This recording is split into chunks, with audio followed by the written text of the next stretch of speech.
Prime Minister, how difficult is it to police the internet in terms of this? I mean, it looks a very noble pursuit, what you're looking to do here, but you've seen even with trying to get this Wakely image down, video down, it's not that easy. And secondly, was there discussion about bail laws, how they're adjudicated on, and on electronic monitoring of violent offenders during the National Cabinet? Yeah, thanks, Andrew. On the first matter, we don't underestimate how difficult this is. We will be seeking cooperation wherever we can, but we need to take action. And the online players need to understand exactly what the consequences are of a free-for-all online. So I'll ask the Minister to comment on this as well, because she knows the challenges which are there. It's a challenge for government. It's like a challenge for parents as well.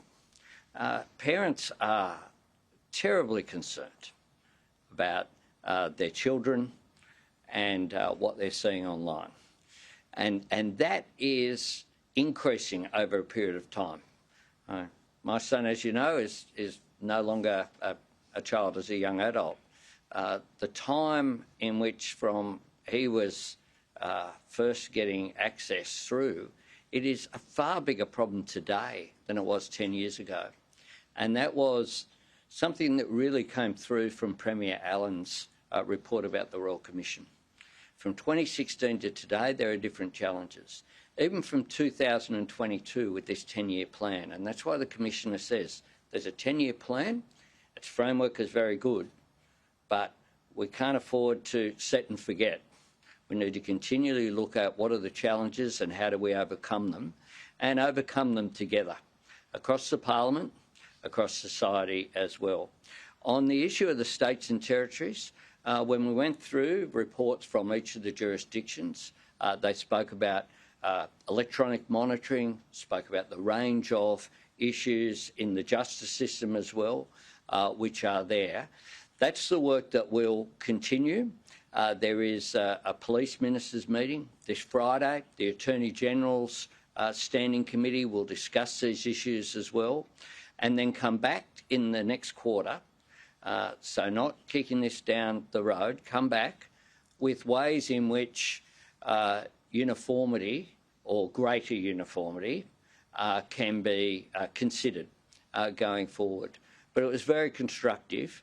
And one of the things that was clear as well is that jurisdictions were keen to learn off each other, to learn off best practice. What has worked? Where something has worked, let's replicate it. Where things aren't working, let's change it.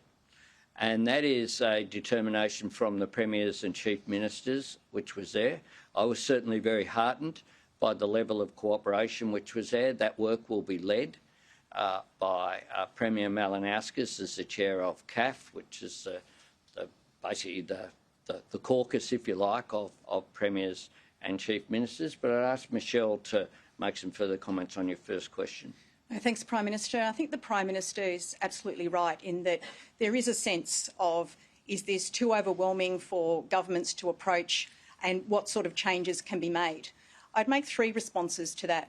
The first is that governments and regulators around the world are grappling with these very issues.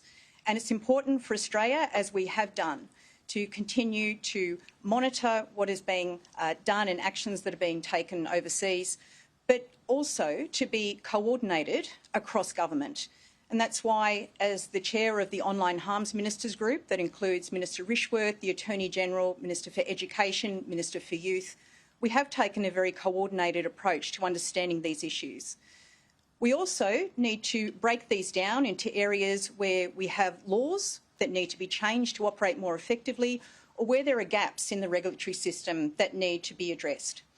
On the first point, we have an Online Safety Act that we support the Safety Commissioner, not only in implementing, as we've seen in recent weeks, but also in implementing in terms of formalising those code processes and those other powers that are in place to deal with the behaviour of digital platforms.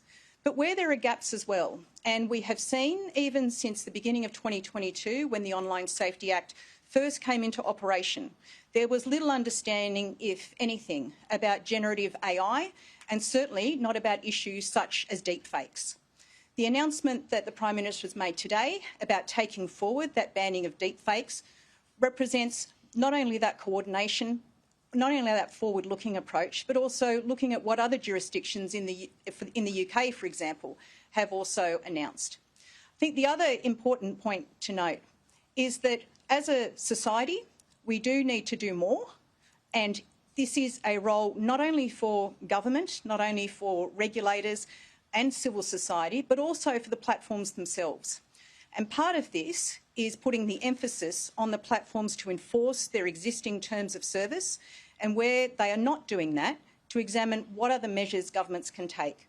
And indeed, this is part of the role that we are undertaking right now in reviewing the Online Safety Act, whose terms of references include recommender systems. But again, working in conjunction with the existing laws that we have, with our regulatory framework and with eSafety, and making use of those resources that are available to us. This is all part of keeping Australians safer online, and particularly targeting vulnerable groups, including children in that.